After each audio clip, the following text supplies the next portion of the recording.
구약성경 1231면 다니엘서 1장 1절부터 8절 말씀입니다. 다 찾으신 줄 알고 저와 번갈아 교독하고 마지막 절은 함께 읽겠습니다. 유다 왕 여호야김이 다스린 지 3년이 되는 해에 바벨론 왕 느부갓네살이 예루살렘에 이르러 성을 에워쌌더니 주께서 유다 왕 여호야김과 하나님의 전 그릇 얼마를 그의 손에 넘기심에 그가 그것을 가지고 신할 땅 자기 신들의 신전에 가져다가 그 신들의 보물 창고에 두었더라. 왕이 환관장 아스부나스에게 말하여 이스라엘 자손 중에서 왕족과 귀족 몇 사람 곧 흠이 없고 용모가 아름다우며 모든 지혜를 통찰하며 지식에 통달하며 학문에 익숙하여 왕궁에 설 만한 소년을 데려오게 하였고 그들에게 갈대아 사람의 학문과 언어를 가르치게 하였고 또 왕이 지정하여 그들에게 왕의 음식과 그가 마시는 포도주에서 날마다 쓸 것을 주어 3년을 기르게 하였으니 그 후에 그들은 왕 앞에 서게 될 것이더라.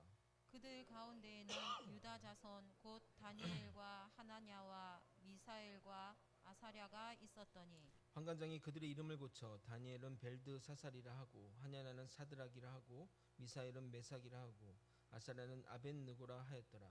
다니엘이 뜻을 정하여 왕의 음식과 그가 마시는 포도주로 자기를 더럽히지 아니하리라 하고 자기를 더럽히지 아니하도록 환관장에게 구하니.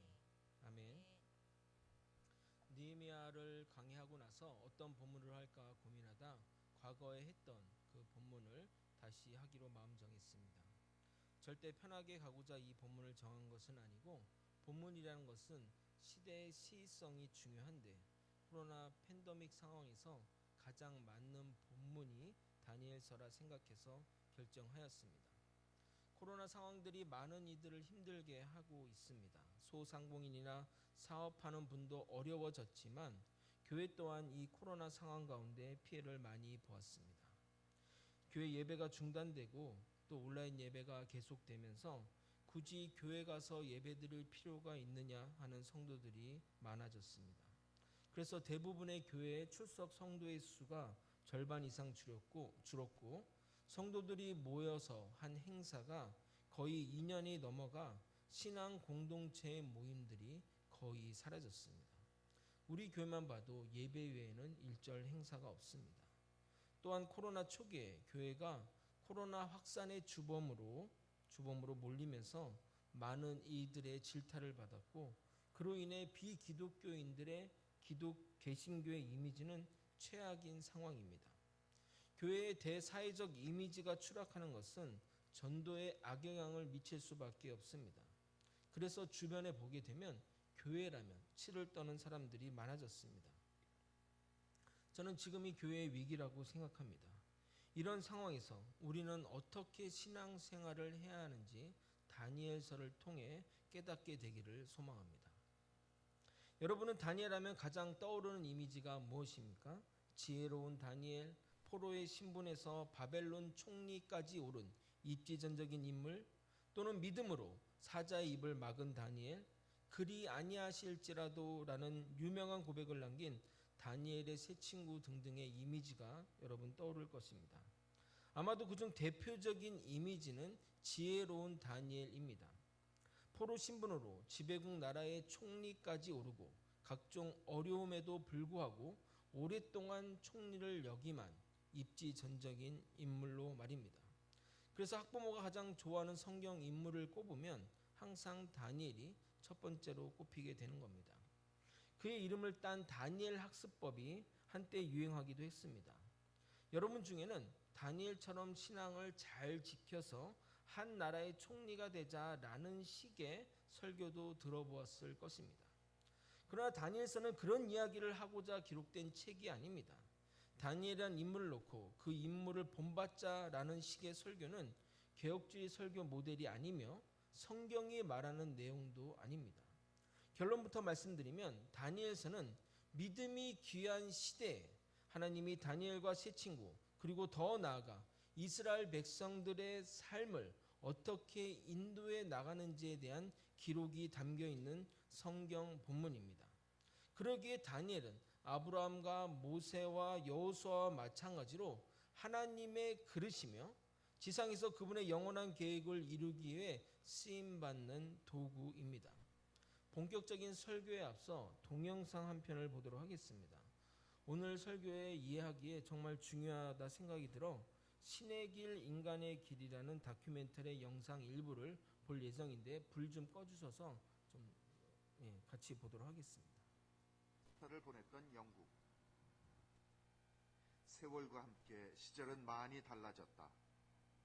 수많은 식민지를 거느리며 기독교를 전파했던 대영 제국의 영화는 이제 옛 이야기가 돼버렸다. 바누아투에서 선교사로 오랜 세월을 보낸 드렉 주교는 격세지감과 함께 지난 날을 이렇게 회고한다. To present the faith in a proper way, according to the people, you know, it's not just one way. You have to see what's the best way of presenting the Christian faith to the particular people. And I don't think we're doing enough of that.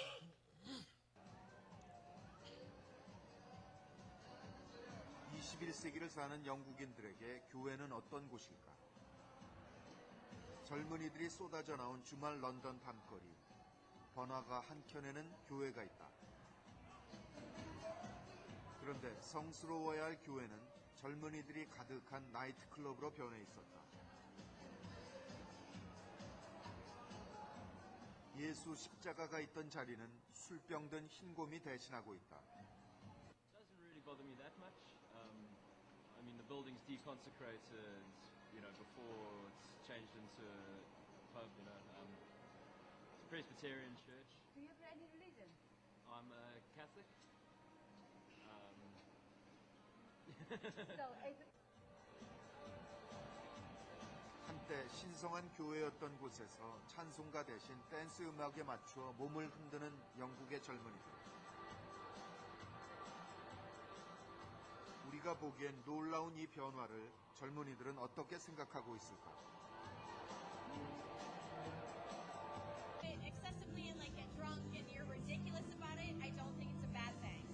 You know, if you're having fun, that's the point of being here. And I don't think God has a problem with you having fun. yeah. Although, even though it used to be church. Yeah, I know it used to be a church. Yeah. I'm a Christian. Are you? Yeah, but it's not a church anymore, so it's okay. Oh, okay. But If it was a church, then yes, I'd have a problem with it. But it's a bar now. A bar has bought this building. 이렇게 다른 용도로 쓰려고 수리하고 있는 교회는 영국 전역에 걸쳐 있다. 2005년 영국 성공회 조사에 따르면 전체 성공회 교회 4만 7천여 개 중에서 1,300여 개 교회가 이미 다른 용도로 변경된 것으로 나타났다. 교회가 다른 건물로 바뀌는 것은 사람들이 더 이상 예배 보러 교회에 오지 않기 때문이다. This company has about 4 of them at the moment. why? Huh? There's nobody using them. Why? 교회 간판이 아직 남아있는 한 건물. 그 안에는 남자들 여럿이 모여들고 있다.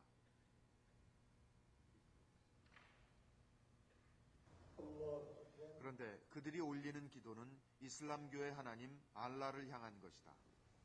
교회가 이슬람 사원으로 바뀐 것이다. We was desperately looking for a place where we can pray. So eventually we managed to contact with this church people, and we find this place been closed for a long time. 기독교를 거부하는 원주민들을 감옥에 가두고 고문할 정도로 영국인들의 신앙심은 확고했었다. 그렇게 강한 믿음을 가졌던 사람들이 이제 신을 저버리고 있는 것이다.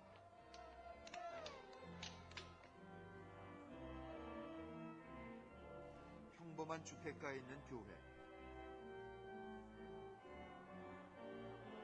주일 예배에 나온 이들은 모두 나이 든 사람들 뿐이다.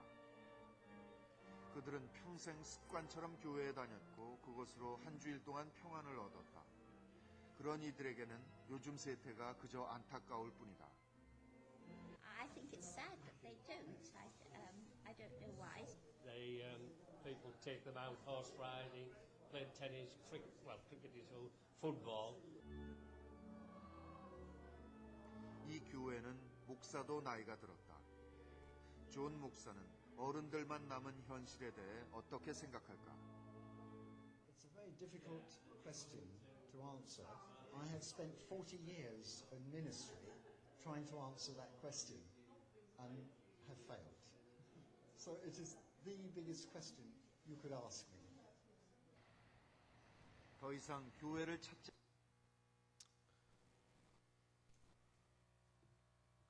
여러분은 영상을 보면서 무슨 생각을 하셨습니까? 과거 영국은 기독교가 번영한 나라였습니다. 영국에서 장로교와 감리교가 태동했으며 영국의 청교도들이 신대륙으로 넘어가 미국을 세우는 기틀을 마련하기도 했습니다. 대영 제국의 막강한 시절에는 세계 가장 많은 선교사를 파송했던 나라이기도 했습니다. 그런 영국의 기독교가 지금의 모습으로 변한 것은 놀라운 일이 아닐 수 없습니다. 영국에서 종교에 대한 조사를 하게 되면 40% 이상이 기독교라고 하나 주일에 교회 나가는 비율은 2%에 지나지 않는다고 합니다. 그러나 전문가들은 한국 기독교가 저런 절차를 밟지 않을까 조심스럽게 전망합니다. 한국 기독교는 고령화를 넘어 초고령화가 된 지 오래입니다. 교회의 인적 구성이 역삼각형 구조를 이루고 있습니다. 그리고 현재 중고교 학생들의 복음화율이 5%에서 6% 정도라고 합니다. 한반 정원이 30명이라고 한다면 반에서 2명 정도가 기독교를 신앙으로 가지고 있는 수준입니다. 대한민국의 편의점보다 많은 것이 교회인데 획기적인 변화가 없으면 30년 후에 소수의 사람만 믿는 종교로 전락할 것입니다. 동영상 속 영국의 모습이 우리의 모습이 될 수 있다는 말입니다. 지금 우리는 교회에서 즐겁게 찬양하며 하나님의 말씀을 편하게 듣지만 30년 후에는 예수님 이름뿐만 아니라 흔적조차 보기 힘들어진다면 여러분은 어떤 기분이 들 것 같습니까? 그리고 그런 세상에서 여러분은 어떻게 신앙을 지키고 사시겠습니까? 물론 우리 대부분은 다 천국에 떠난 이후의 일이겠지만 말입니다. 그런데 위에서 본 영국의 상황보다 더 심각한 상황이 다니엘이 살던 이스라엘의 상황입니다.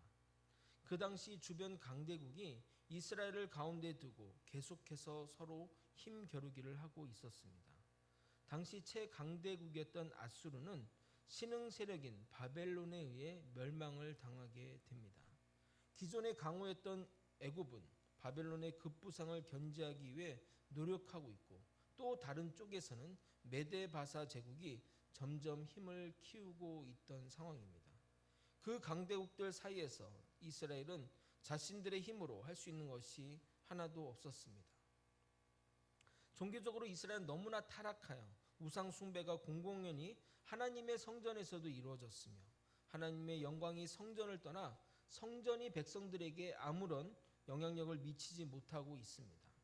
종교 지도자들은 자신의 자리를 지키기 위해 거짓으로 백성을 미혹하고 있으며 백성들 사이에도 각종 우상 신앙이 만연해 있었습니다. 그럼에도 불구하고 독실한 신앙인들은 그 가운데서 자신의 신앙을 지키며 매주 안식일마다 회당에 모여 하나님께 예배를 드렸습니다. 주변 험난한 정치적 상황과 종교적 타락에도 불구하고 이스라엘 대부분의 독실한 사람들은 자신의 신앙을 지키며 살기에 어려움이 없었습니다. 마치 대한민국이 북한의 핵전쟁의 위협과 종교적인 혼란상에도 불구하고 거제소망교회에서 여러분들이 신앙생활하는 것이 어렵지 않듯이 개인의 신앙생활에는 전혀 문제가 없었습니다. 그런데 변수가 생겼습니다. 다니엘서 1장 1절을 한번 읽어보도록 하겠습니다. 함께 읽겠습니다. 시작. 유다 왕 여호와김이 다스린 지 3년이 되는 해에 바벨론 왕 느부갓네살이 예루살렘에 이르러 성을 에워쌌더니 유다 왕 여호와김은 이스라엘 멸망하기 전 세 번째 왕입니다. 그는 BC 607년에 즉위하여 BC 597년에 바벨론 포로로 끌려가게 됩니다. 이 당시 이스라엘 역사를 보게 되면 조선시대 병자 호란 때 임금 인조가 청나라에 붙어야 할지 명나라에 붙어야 할지 우왕좌왕하는 모습과 동일한 모습을 보여줍니다. 당시 이스라엘도 강대국의 틈 바구니에서 어디로 붙어야 될지 고민하다가 결국 그 선택한 길이 패착의 길로 가는 것도 너무나 비슷합니다. 아수르를 멸망시킨 바벨론이 커나가자 애굽은 날로 세력을 더하는 바벨론을 견제하고자 전쟁을 벌이게 되는데 그 전쟁이 그 유명한 갈그미스 전투입니다. 거기서 시대적 안목을 가지지 못한 여호야긴 왕은 애굽의 편에 서게 되는데 마치 조선이 떠오르는 청을 보지 못하고 명분을 따라 명을 따랐던 것과 같은 모습이라 하겠습니다. 그러나 갈그미스 전투에서 애굽은 바벨론에게 대패하게 되고 바벨론은 복수하고자 애굽에 협조한 유다 그리고 예루살렘을 에워싸고 공격을 하게 됩니다. 그때의 배경이 1절의 배경인 것입니다. 결국 왕은 성전에 있는 모든 보물을 내어주고 목숨을 구걸해 간신히 살아남게 됩니다. 바벨론은 이 보물만 가져간 것이 아니라 유다의 왕족과 귀족의 자녀들을 볼모로 끌고 가게 됩니다. 유력 집안의 자제들을 끌고 가는 이유는 두 가지 이유 때문입니다. 첫 번째는 피지배국의 나라가 반역을 하게 되면 인질로 잡은 이들을 죽이겠다는 의미와 두 번째로 전쟁으로 일어선 바벨론은 제대로 된 학문과 소양을 갖춘 인재가 부족했기에 다른 나라의 인재를 데려와 자기 나라의 문화와 양식을 가르쳐 자기네 그 인재로 사용하고자 했던 것입니다. 이때 끌려간 사람 중에 다니엘과 세 친구가 있었던 것입니다. 이때가 바로 BC 605년경이었습니다. 정치적으로 부패하고 신앙적으로 타락했을지라도 나라가 있으면 개인의 정체성과 신앙생활을 지킬 수 있지만 외국의 포로로 끌려간 상황은 전혀 다른 상황입니다. 더욱이 바벨론과 같이 우상을 높이 세워 섬기는 문화 속에 보내졌다고 생각해 보십시오. 마치 말도 안 통하고 또 문화도 다르고 모든 문화도 낯선 전 국민이 이슬람을 믿는 사우디아라비아 같은 나라에 여러분이 강제로 포로로 끌려갔다 생각하시면 다니엘과 세 친구가 처한 상황이 어떠한지 이해가 되실 겁니다. 포로로 끌려가는 이스라엘 백성들의 절절한 상황을 시편 137편을 통해 우리는 조금이나 알 수 있습니다. 여러분의 이해를 돕기 위해 제가 표준 세번역으로 읽어드리도록 하겠습니다. 시편 137편 1절에서 6절입니다. 우리가 바빌론의 강변 곳곳에 앉아서 시온을 생각하며 울었다.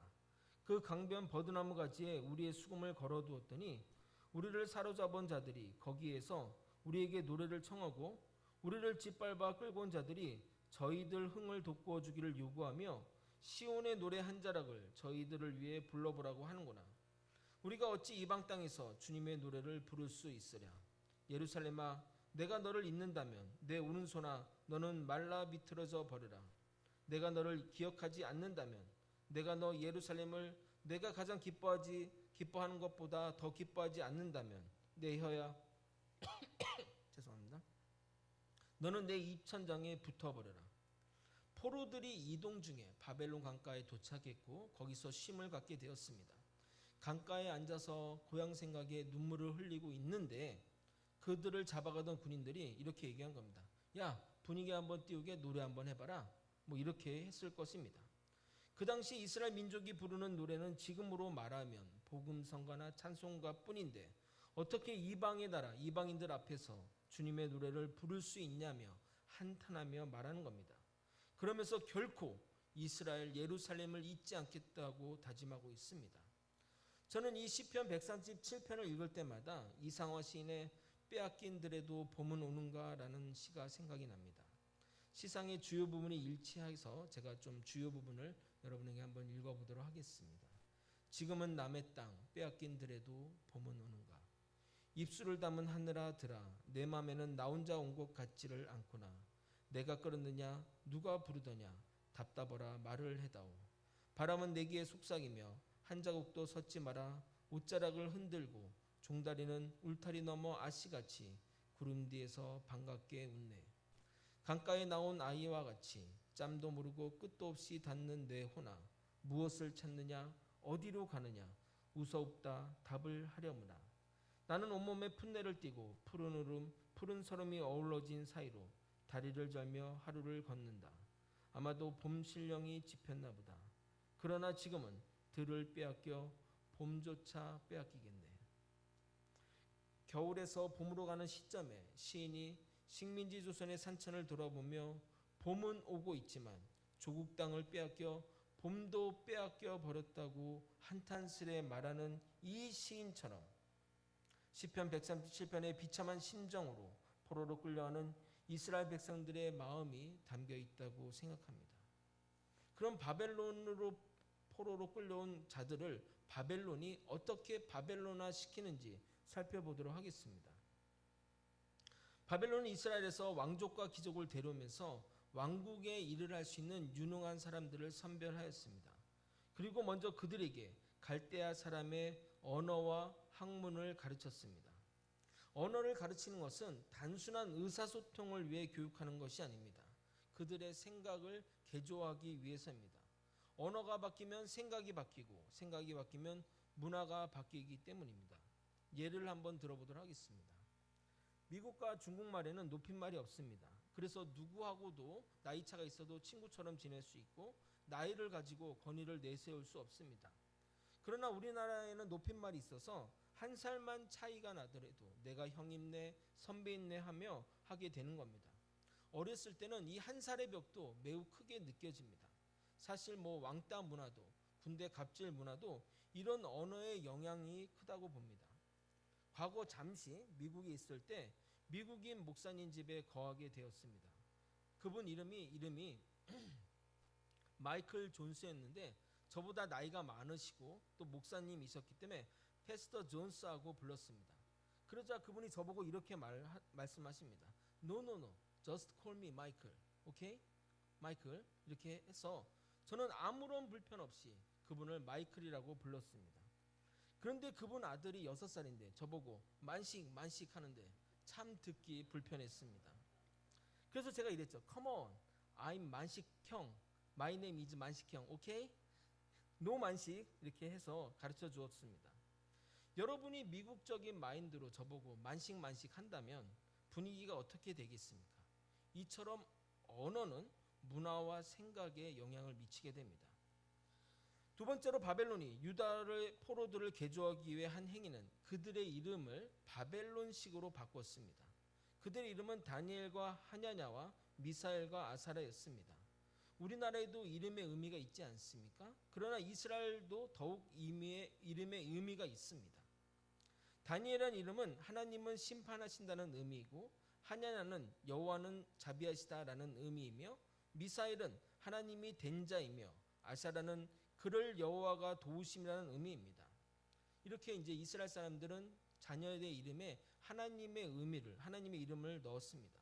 우리도 그렇지 않습니까? 믿음의 가정에서는 자녀들을 하은이, 예은이 이런 식으로 하는 것처럼 그렇게 하는 겁니다. 그런데 그들의 이름을 지우고 바벨론식으로 바꾼 다음에 하나님 이름 대신 바벨론 신들의 이름을 넣었습니다. 이름을 바꾸는 것이 무엇이 대수냐 하겠지만 매우 중요한 의미가 있습니다. 뇌신경학자 논문에 따르면 소리가 주어지면 뇌신경은 소리를 통해 전달된 상대방의 뜻을 분석하고 그 분석 결과대로 말초신경에 보내서 소리에 대한 반응을 나타낸다고 합니다. 그런데 듣는 단어에 따라 반응하는 뇌의 부위가 달라지고 그에 따라 몸도 반응하게 된다는 겁니다. 그래서 과학자들은 부르는 소리에 따라 성격이 형성되고 두뇌가 발달하며 정신과 육체가 성장하면서 각각 다른 삶을 살아간다고 말합니다. 미래를 정하는 데 여러 요소가 있겠지만 이름이야말로 상당한 영향력을 가지고 있습니다. 왜냐하면 평생 가장 많이 듣는 것이 자신의 이름이기 때문입니다. 지금은 이름 바꾸는 게 그렇게 어려운 일은 아니지만 20-30년만 해도 이름을 바꾸는 것은 남성에서 여성으로 바꾸는 것만큼 힘든 일이었습니다. 제가 아는 분 중에 정말 아름답고 성격도 정말 좋은 분이 계셨습니다. 외모적으로는 연예인을 해도 좋을 정도인데 그분 이름이 최말종이었습니다. 물론 이름을 그렇게 지은 사정이 있겠지만 어떻게 딸의 이름을 그렇게 지었는지 이해가 안 되었습니다. 아마도 그분은 친구들에게 항상 인간 말종이라 놀림을 받았을 것입니다. 너무나 이름과 매치가 안 되는 분이었습니다. 근데 그분이 사람들 앞에 자기 소개할 시간이 되면 벌써부터 얼굴이 시뻘개집니다. 어쩔 수 없이 이름을 말해야 된다면 최말종 이런 식으로 거의 기어들어가는 소리로 말끝을 흐렸습니다. 그러니까 항상 남의 앞에 서지 못하고 뒤에만 주로 서 계셨습니다. 그러기에 자신의 이름이 매일매일 불려질 때마다 그녀는 정말 곤혹스러웠을 것입니다. 이름이 그녀의 성격과 그녀의 운명을 결정하였던 것입니다. 저도 만식이라는 이름 대신 동건, 중기, 우빈 이랬으면 제 얼굴과 몸매가 달라지지 않았을까. 홍만식 하니까 제 몸과 제 얼굴 이름과 좀 잘 맞지 않습니까?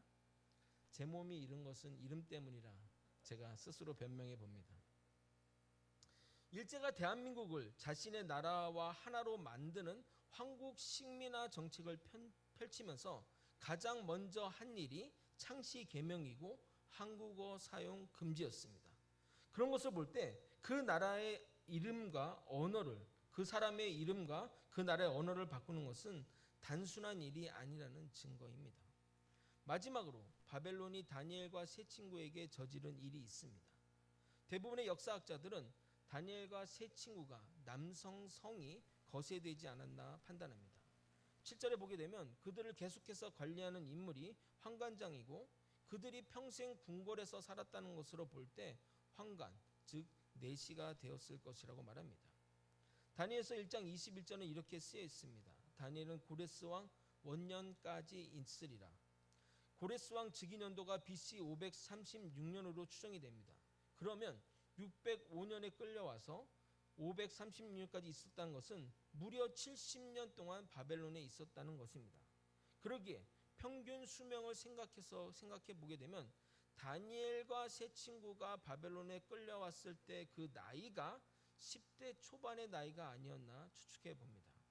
그럼 지금까지 다니엘이 처한 바벨론이 다니엘과 세 친구들이 한 행위들을 종합적으로 말씀드리도록 하겠습니다. 다니엘과 세 친구는 10대 초반의 나이에 고향과 가족들과 친구들과 강제로 헤어져 언어와 문화가 전혀 다른 심지어 우상 숭배를 하는 나라에 와서 이름도 빼앗기고 바벨론 신의 이름으로 바뀌게 됩니다. 거기다가 남성성이 거세되고 그 나라의 언어와 문화를 배워야 했습니다. 그리고 매주 가던 예배도 갈 수 없고 하나님께 기도도 할 수 없는 상황이며 포로의 신분인지라 언제든 목숨이 위태한 처지였습니다. 그런 그들에게 왕이 주는 산의 진비와 포도주가 제공이 되었습니다. 그들에게 좋은 음식을 대접하는 이유가 있습니다. 왕의 호의를 받아들이는 것은 그의 뜻에 동조할 수밖에 없게 되기 때문입니다. 즉 바벨론이 포로를 바벨론화 시키는 것에는 음식도 포함되어 있습니다.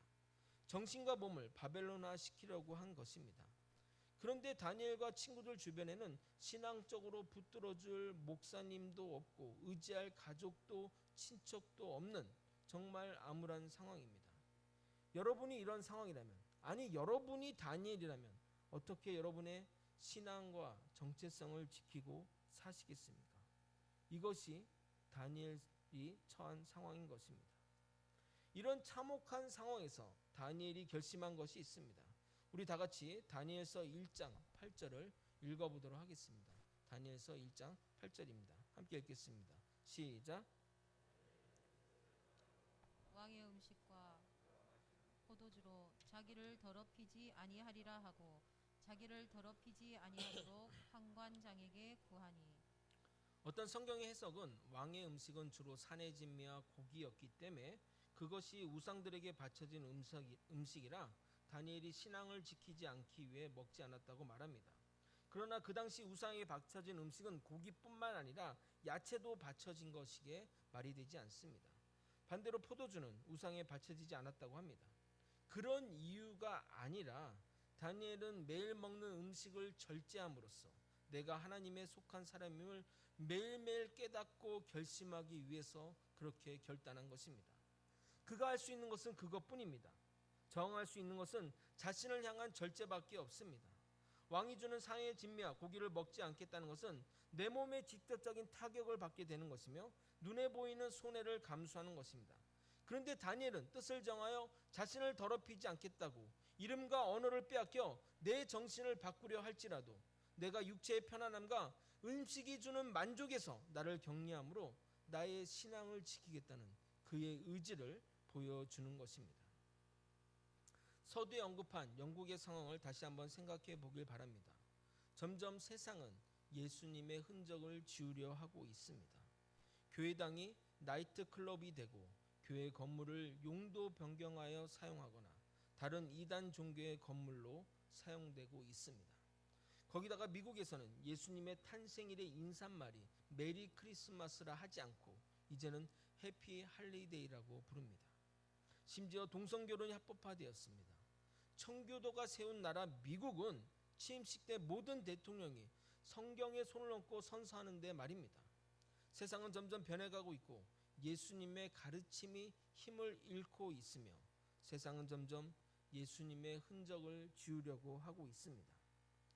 예수님의 흔적이 사라지고 아무도 예수님을 찾지 않고 예수님께 예배할 공간조차 없게 된다면 여러분은 어떻게 신앙생활을 하시겠습니까? 다니엘과 같은 상황에 처하게 되면 어떻게 신앙생활을 할 것인가를 다니엘서는 우리에게 물어보고 있습니다. 나라를 잃어 이름도 언어도 땅도 빼앗겨 자연현상인 봄까지 빼앗기겠다고 고백하는 시인처럼 바벨론 강가에서 자신의 나라에서 끌려나와 주님의 노래를 부를 수 없는 비참한 현실 앞에 선 이스라엘 백성들처럼 우리는 머지않는 미래에 예수님의 이름을 부를 수도 없고 예수님께 예배할 수 없는 목자 잃은 양처럼 살아갈 것입니다. 이런 상황 가운데 여러분은 어떻게 신앙을 지키고 사시겠습니까? 말씀을 정리하겠습니다. 결론을 정해주고 이렇게 살아라 하는 설교에 익숙한 여러분이라면 이렇게 질문으로 끝나는 저의 설교가 매우 당황스럽게 느껴질 수 있습니다. 하지만 우리의 신앙을 지키고 살아갈 대상은 우리 각자입니다.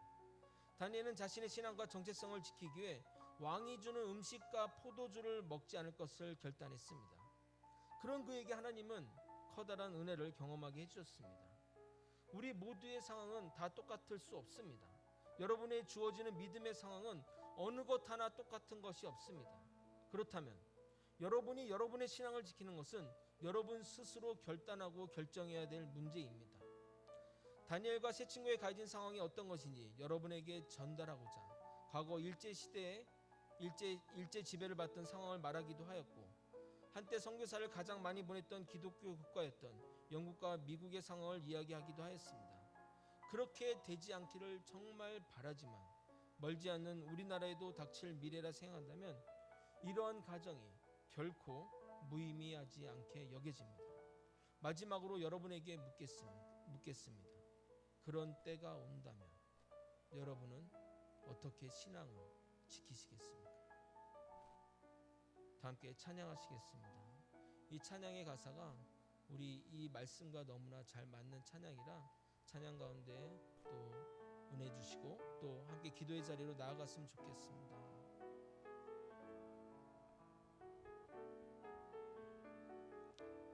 아무도 예배하지 않는